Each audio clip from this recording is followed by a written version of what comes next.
Now, God has gifted you, your soul, with a mechanism of the conscience to work out what is right and what is wrong, what is true and what is not true. He's given you the gift of that. But when we have all these emotions tied into receiving truth, we are not very open to any answer at all, other than something that already agrees with our established feeling. That's it. It's the only thing we're open to.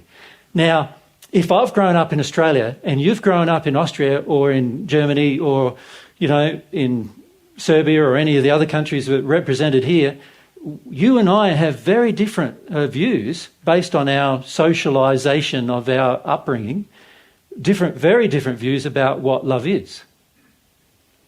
And it's likely that all of us are wrong about many of those things. And the beauty of having a relationship with God is God's never wrong. And so if you have a relationship with God, you can receive the truth from God because he's never wrong. But the key is, do you want the truth that badly that you're willing to go through any emotion that you might need to go through to get it? That you're going to be willing to go through any pain to get the truth? That's the attitude that needs to be had. Now, that attitude, I have talked to you, you've probably seen me talk to you about that before. That attitude is called humble. That's what humility is. The willingness to go through anything just to find the truth. That's what it means to be humble. The willingness to see and get perspective that you know very little of the truth as you are right now, compared to what God knows. God's infinite. He knows everything. He knows how you were created. He knows your intricate life experience. He knows far more than I know about everything. When I say far more, infinitely more than I know about everything. He knows infinitely more than you know about everything.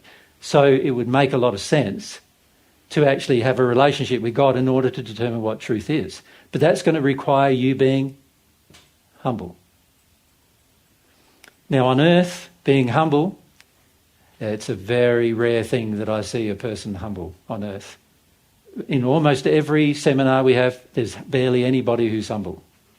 Right? So don't be shocked when I say to you, you're not humble yet.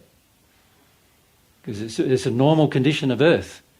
The reason why earth is so devoid of truth is because earth is so devoid of humility. Right? And you see it everywhere. You see it in society, you see it in politics, you see it in religion, you see it in, medical profession, you see it every walk of life you can imagine. There's a lack of humility. Right? And that closes us to receiving truth. But also, you can see that while we have these emotions, humility is going to be difficult. Because every time we're presented with an idea or a thought that's contrary to what I believe, I'm going to want to get into one of these things to fight for the error. And that's the opposite of having humility.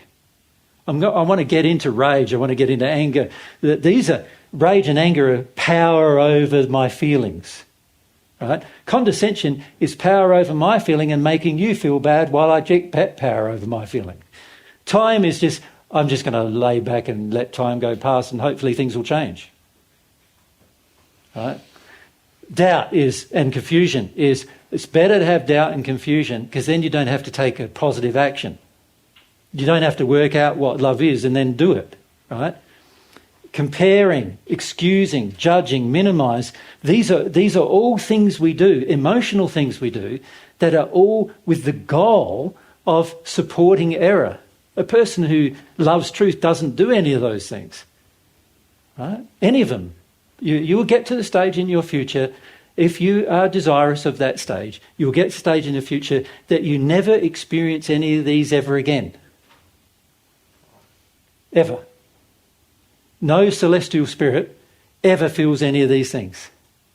Now, there's plenty of times when a celestial spirit doesn't know something, because obviously God's infinite and he knows there's an infinite amount of truth to find out, and obviously every human, whether you're connected to God or not, are finite, And as a result of being finite, you're not ever going to know everything, but you're not going to be worried and confused about it, and you're not going to be in doubt that it can't happen, that you won't find it out at some point in your future.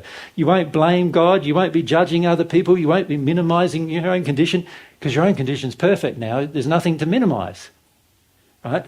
You won't be in illusion and denial, you won't be excusing bad things, ever. None of our spirit friends do these things. None of our celestial spirit friends do these things. That's because they are connected to God, and God doesn't do any of those things. God knows everything, so God doesn't need to doubt anything. He knows that He created perfect you, and we, humans, destroyed, not permanently destroyed, you could say we tainted perfect you through experience, through desire, through our desire to skip away from God's and enter into a condition of sin. But these conditions are demonstrating that we are still in sin. Missing the mark of perfection, missing the mark of love. A person who loves does not do any of these things. Any of them. All right? Now, obviously, if we're in a state of progress, we've got to get from where we are to a condition of love. While we're in a state of progress, we may do some of these things, mightn't we? Because it's inevitable, probably, given that they're within us. But our goal eventually is to be perfect, and a part of perfection is not to do these things ever again. All right? And if you think of all of those things, they're all pretty uncomfortable emotions, aren't they? All of them. And this is our problem. We don't like feeling uncomfortable emotions. All right? Now, of course, none of these emotions are actually emotions that cause these things. They are all the effects of the denial of deeper things. If you have a look at the Belgian discussion, we talked about the deeper thing, which is sadness, grief, extreme grief. Grief is the thing that almost all of us cover with a multitude of things. These are all the things we do in fear. These are all expressions of fear. So you could say these methods.